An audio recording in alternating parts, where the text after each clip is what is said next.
Hello students, in the previous lecture I talked about Chaucer and his poetic career. I tried to divide his poetic career into three parts. Briefly I discussed these three parts.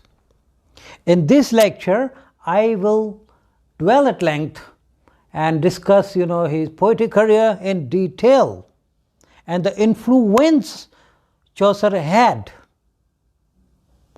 on his successors, the poets who came after him, and what makes him a great poet.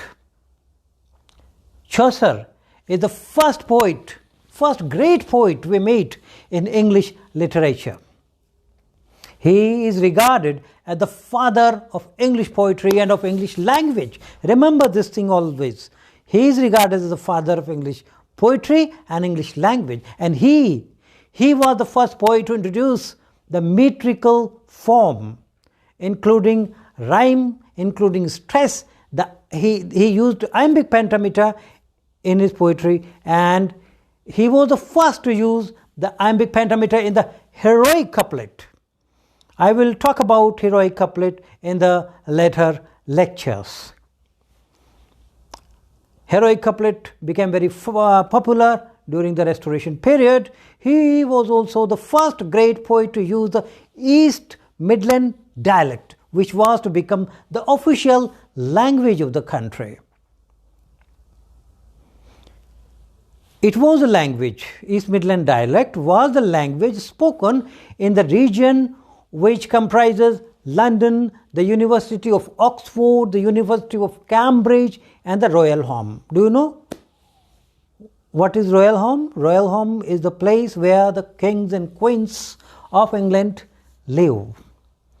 So his English is also known as King's English or Queen's English, and he was the first to introduce psychological and human qualities in depicting his characters, thus starting a new era of psychological portrayal in English literature, psychological portrayal of the characters.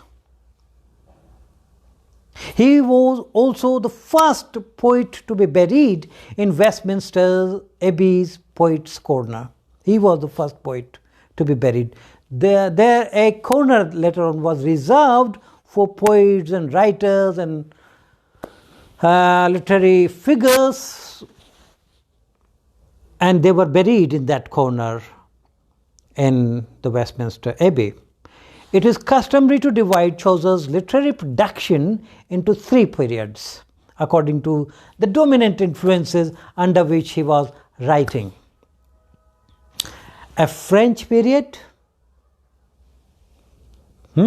which you can say lasted till 1372, an Italian period which began in 1373 and ended in 1385, and an English period which began in 1386 till his death, 1400.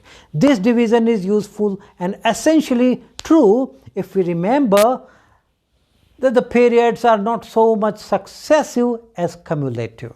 We cannot make watertight compartments in somebody's life, but for the sake of understanding one's literary life, we have divided this thing. So in the third period, he wrote Canterbury Tales, for example, belongs to the English period, third period, and is dominated by the contemporary English scene. Influences may be the same, like he has the French influence and the Italian influence also while writing Canterbury Tales, but the scenery is English. Let's talk about the French period in detail. The French period is characterized both by the influence of French literature. He knew French, and several translations of verse romances have been attributed to him. It is believed that he translated certain verse romances into English language. And by the influence of classical writers such as Ovid and Virgil, we can say that this period was, the French period.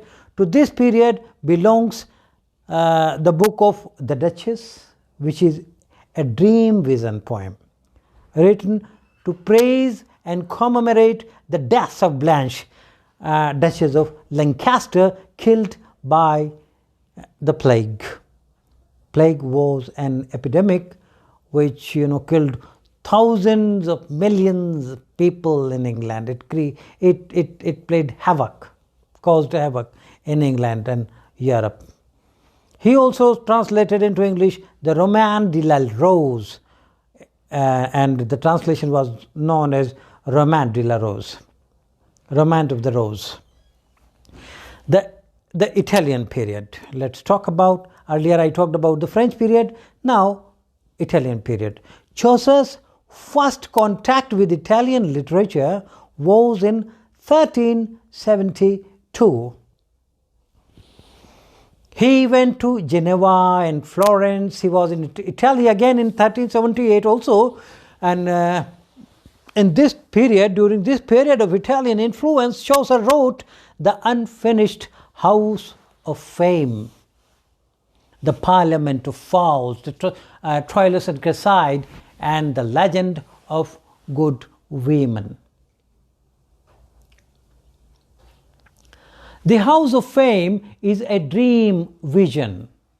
It is divided into 3 books, and in each book he visits a different place. In the first book, he is in a temple of glass, where each glass has got stories of the famous mythical figures.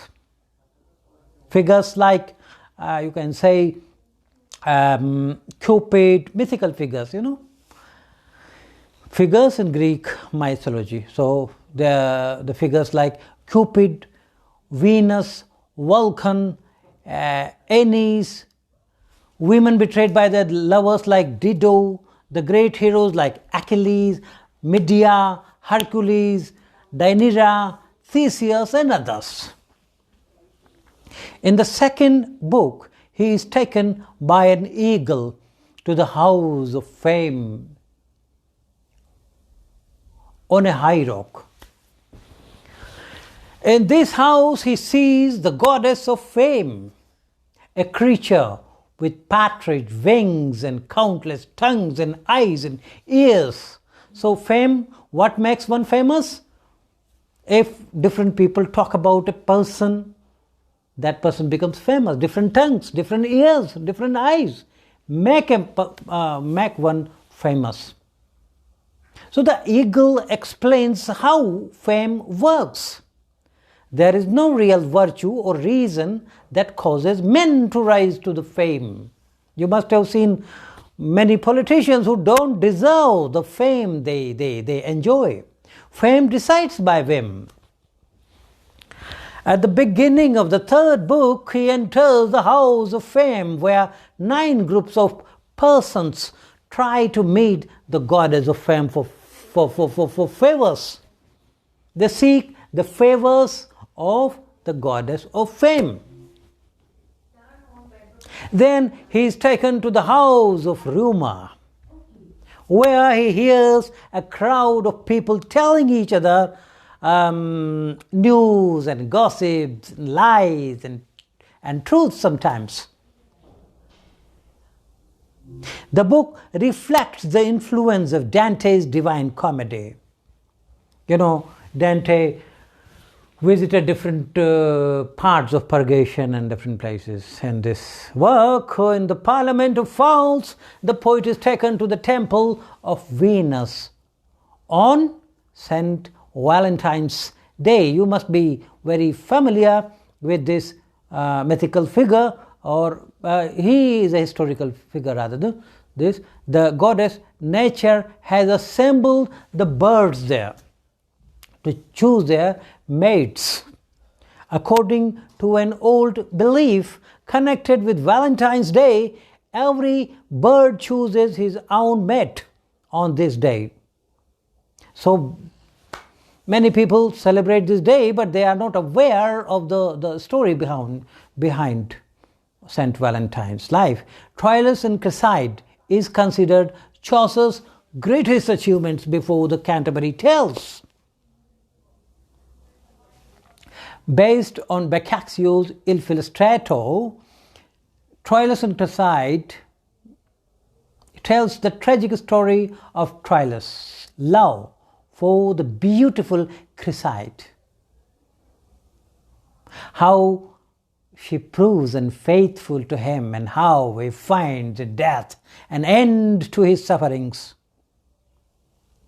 The legend of good women consists of a prologue and 9 stories of women notable for their faithfulness in love, such as Dido, such as Cleopatra, such as Lucretia, and so on and so forth. Now people ask, why did Chaucer write this poem? The answer is simple. Earlier Chaucer wrote Troilus and Cresside. Cresside is an unfaithful woman. So Chaucer wrote this poem, Legend of Good Women, probably because he was attacked by women for having written about unfaithful Cresside, and he wanted to apologize. He wanted to change his own image. People thought that he was anti-woman. The Italian phase was important because it showed him that a vernacular language, the Tuscan, very rough and very awkward language, could be used to create literature and to reach an importance equal to that of classical language. But Chaucer has the capability to make a rough language soft, to make a language popular, to write great things in an unliterary language. Now I will talk about the English period, which began in 1386 to 1400. And Canterbury Tales belongs to this period, with its realistic settings, contemporary England. Here we immediately notice a difference from other periods, from the French period, from the Italian period. The English influence is not a literary one like the French and Italian, but is simply the influence of breadth, of scope, of zest, of Chaucer's own land and age. So we see liveliness, gusto, energy, zest in Canterbury Tales. The specific literary influences are still French, are still Italian and Latin, but the setting is no longer the dream world or the ancient Troy. It is on the road between London and Canterbury. So the realistic picture, the setting is realistic, the characterization is realistic also. The language they speak is realistic. Into this setting, Chaucer could pour the whole wealth of his reading, the whole wealth of his knowledge, his wide experience of men, and his humorous tolerance. How? He is tolerant, very much tolerant in the characterization in the prologue to the Canterbury Tales. He is never bitter. He is never angry with anybody. He accepts every vice, every virtue.